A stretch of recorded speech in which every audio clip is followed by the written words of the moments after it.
కన్నుల జారిన కన్నీళ్లు తడిపెను దేవుని పాదాలు. ఇప్పటి నుండి నీ కళ్ళు చూచును దేవుని కార్యాలు. ఉందిలే దీవెనా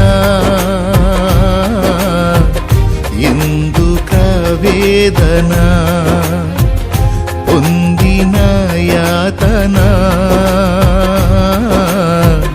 దేవుడే మరచునా. ఉందిలే దీవెనా